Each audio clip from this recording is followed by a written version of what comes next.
inquiring. Okay, just got. What was the question now? Well, Sheck was going to say a bit more about them kitting up and going in, and also what you were using on your back, what equipment you had when you sort of kitted up.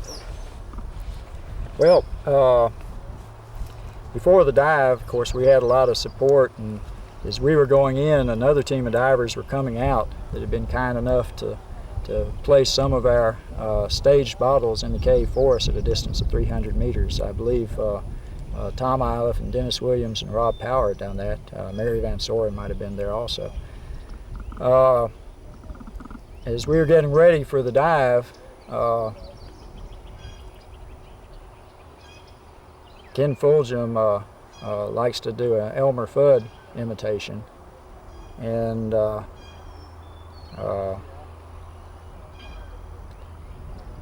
he kind of turned to me and said, "What's up, Doc?" And I said, "Say yo pues, Wabbit." And then those were the last words we said before we started on the dive. And as we proceeded into the cave, once again we were enthralled by the unique beauty of this lava cave. Its size, over 10 to 20 meters in width, and 5 to 10 meters high, in places over 20 meters high. We swam over a rock pile through perhaps the only narrow part of the cave, and then a short distance past there found the bottles that the previous group had left in the cave for us. Swam down to them and cracked the valves open to make sure that the air that we needed to have there was there, and continued on into the cave, breathing from the stage bottles that we had slung beneath our bodies. The depth of the cave gradually increased from about 30 meters to 40 meters, very imperceptible slope. At a distance of about 600 meters from the cave entrance, there's a shelf of lava over next to the left-hand wall, and it was a very convenient place, so we left our tanks at that point. About 30 meters past there, we passed the most significant point in the cave, which is a huge mound of sand, glistening white mound in a black cave. Shows up very nice off to our right. Just hold on a second. Who's that? It's Noel. Noel? I think. No, maybe not. Is that Jim? Noel? Might Yeah. be Jim. Could you, we're just recording a sec, could you keep the sound down a bit? Thanks.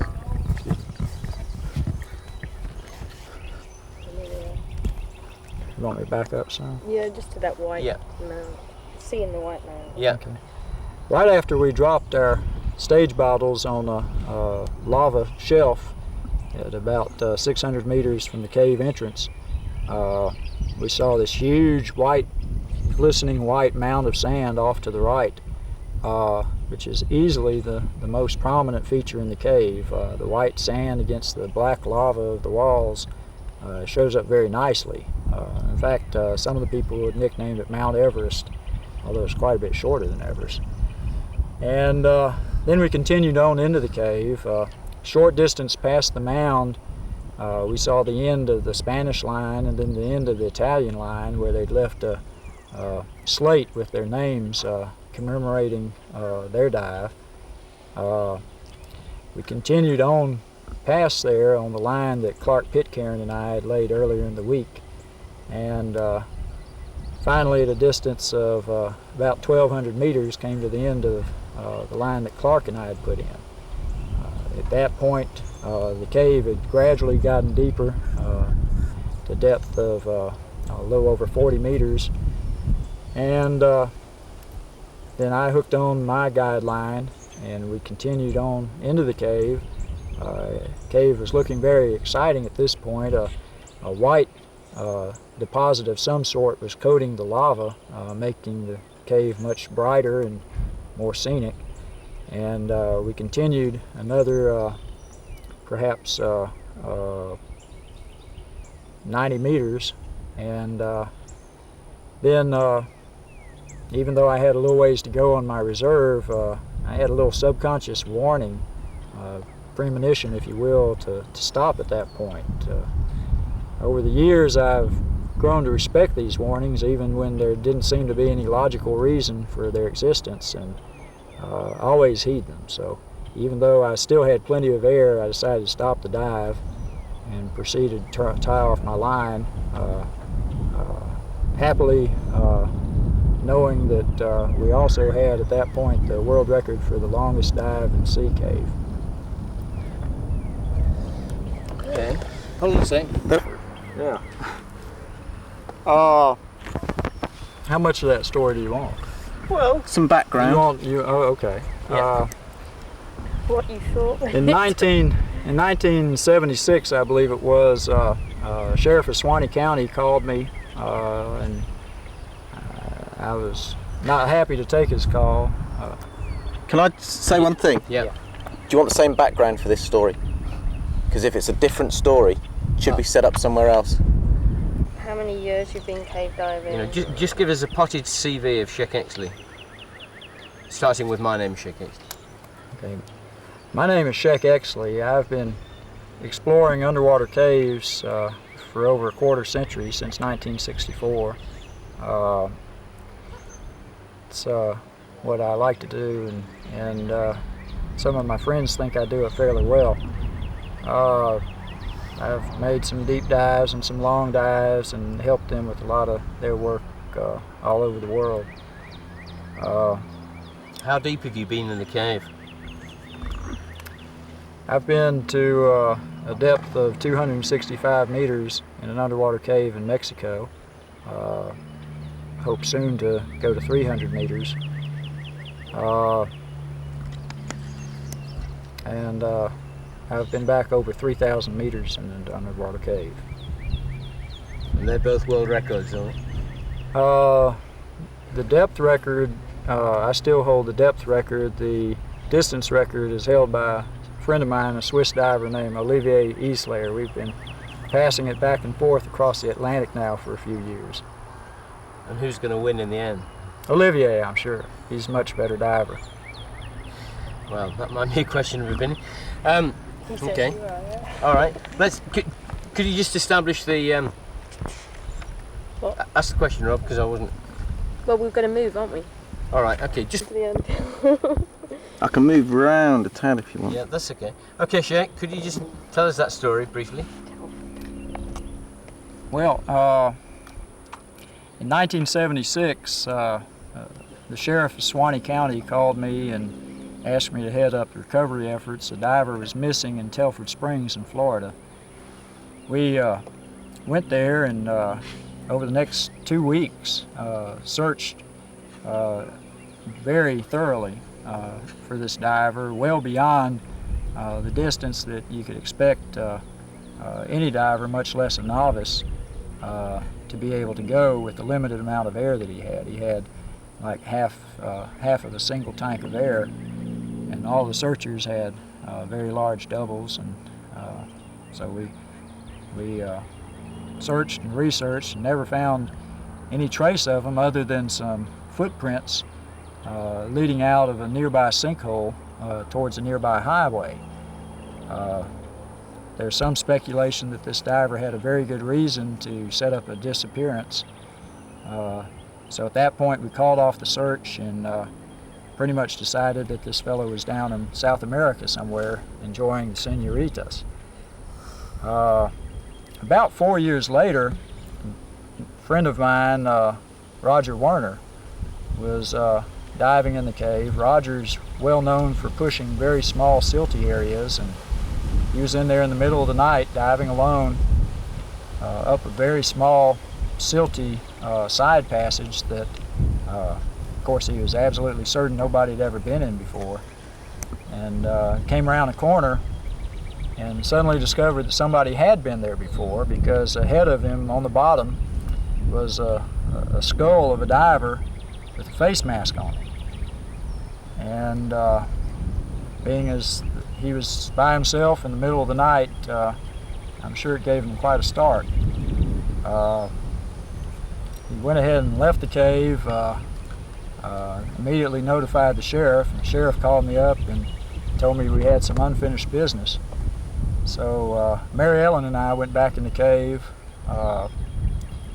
We knew that due to the length of time that the victim probably was in a very advanced stage of decomposition. So we took a net bag with us. We proceeded into the cave that Roger told us about, and sure enough there were bones on the floor of the cave. And looking up onto the ceiling, I knew what I'd find. We found the wetsuit-clad other part of the diver floating up against the ceiling, and used his wetsuit to bundle up as much of him as we could, and then the other pieces we stuffed, and Mary Ellen stuffed into the net bag, and brought him on out.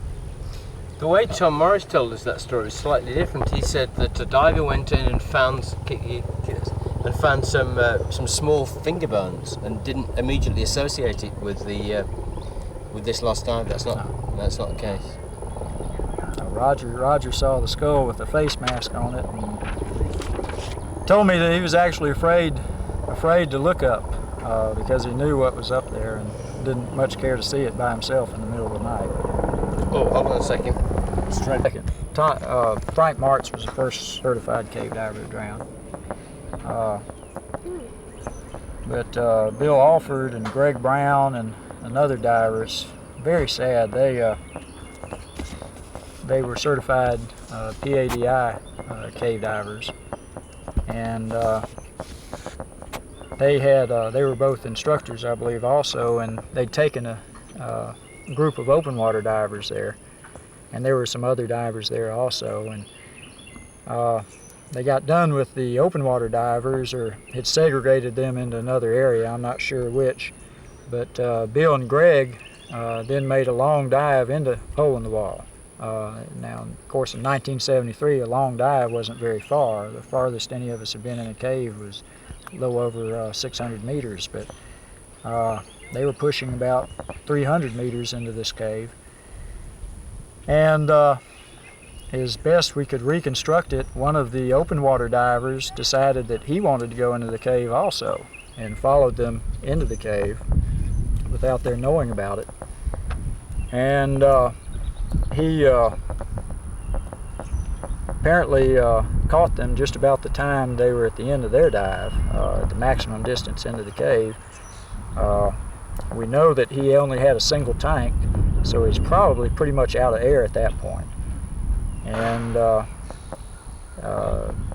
they did the honorable thing to do, and as best we can tell, tried to bring him out of the cave. Just hold on, this microphone's not working. Wind has picked up since we started this, for sure. All right, just go ahead then, Sheck. Yeah, Okay. The date of the dive was 1972. I'm trying to remember, but anyway, they tried to bring this diver out of the cave by sharing air with him, and didn't get very far. We found the bodies, the furthest body, which would be the victim. The original open water diver was probably nearly 300 meters from the entrance, and then the other two divers were a little bit closer, but not much. One of the things you do during a body recovery is you try to examine the bodies in the position that they are on the bottom, and carefully record all the information before disturbing them, so that possibly later on you can figure out precisely what happened. I was with one of the bodies, I'm not sure which one, and had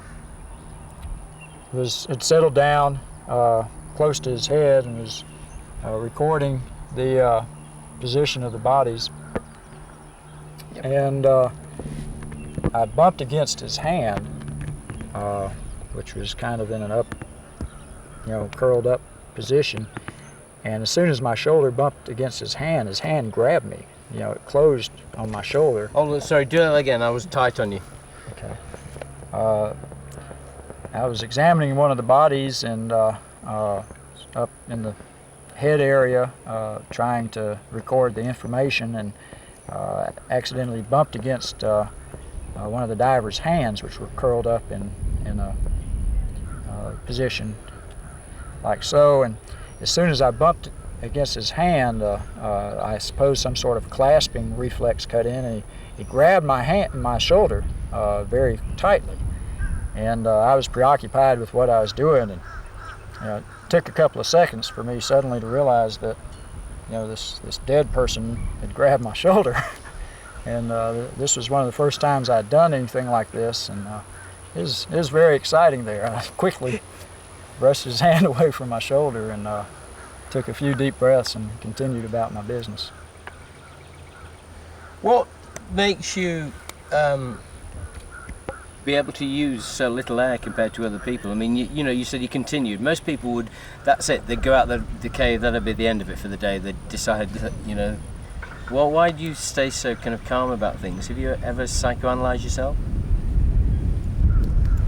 Well, the natural reaction that we're all born with is the adrenaline surge and the fight or flight reflex, which leads to anxiety and in later stages panic. And early on in my diving career, that was my reaction also, like everybody else. But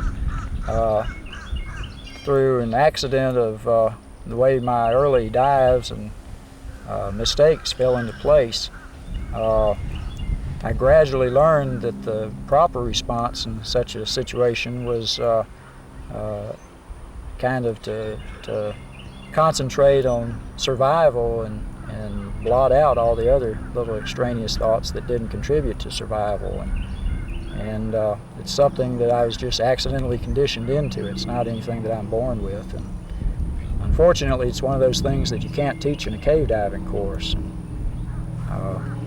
We're trying to figure out some way to do that. But even so, even you can't teach it. I mean, most people can't learn it anyway. You can't teach. You can't get that ability. Well, I was, like I said, I was conditioned into it.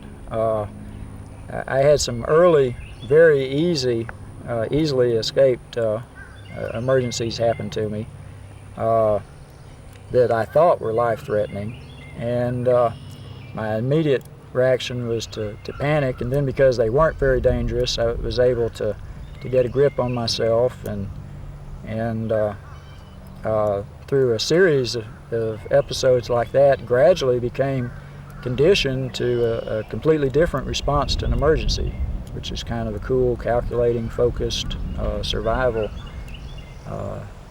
type situation. And it carries over into other things. I'm scared of heights, but shortly after I started flying, an airplane quit on me and I had to make an emergency landing from a low altitude, and was kind of surprised that I had the same response there. And then in whitewater kayaking, one time I was pinned on a rock and had the same sort of response there. So I think once you learn this, that it sticks with you no matter what you're doing.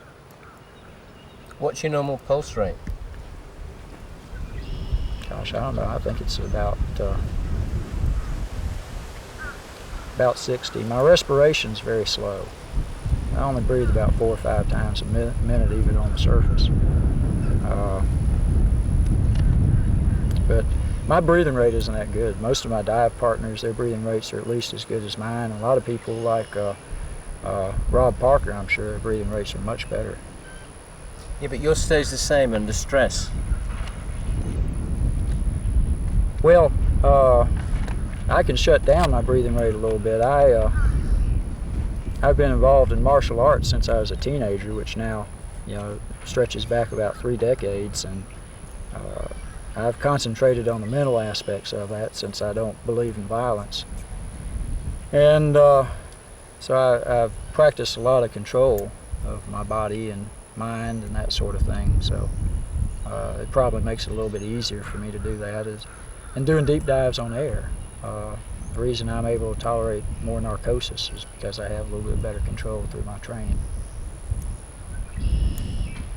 Thanks, Sheck. Think Exley, This deep I dive get a runs- similar sort of thing out of running, probably. I mean, you know, I've always run, you know, ever since small. And I did a bit of martial arts, but not as much as you. And climbing. I mean, that gives you a certain control of. I'm scared of heights. A certain control of, you know, over your mind. So you get knocked when you go down there to these big deeps that you just. Oh yeah, we all Well, get narked. It's like everything. I mean, Some you know, people don't admit it. some alcoholics have a huge tolerance to actually being drunk. I mean, if I had 4 pints of English beer, I'd have to sit down and go to sleep because I'd be out of control. Some people can drink 12 or 15 pints and they still walk around and be able to, you know, they've got that tolerance. You build it, you develop it. When are you doing your deep dive then, Sheck? This summer, plan on doing a deep dive either in South Africa or Mexico or both. I thought you'd given that up about 3 years ago when we asked you. You decided you were getting too old for that.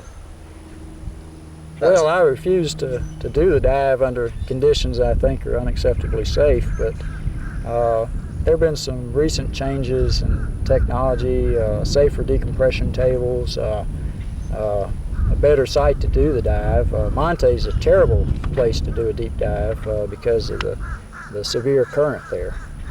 Slows your descent and you build up a lot of carbon dioxide, but we found some sites now that have no current. So we can get to the bottom very quickly and without any undue exertion. And when are you thinking of doing that? This summer, either in June or August or both. Charles Maxwell, probably the top South African cave diving expert, has been kind enough to invite us to dive a very deep cave called Bushman's Gap, which is in the northern part of his country. And we're going to help them there with some of the deep exploration. Okay, thanks very much, Sheck. Excellent. My pleasure. I Excellent. think last time since we saw you.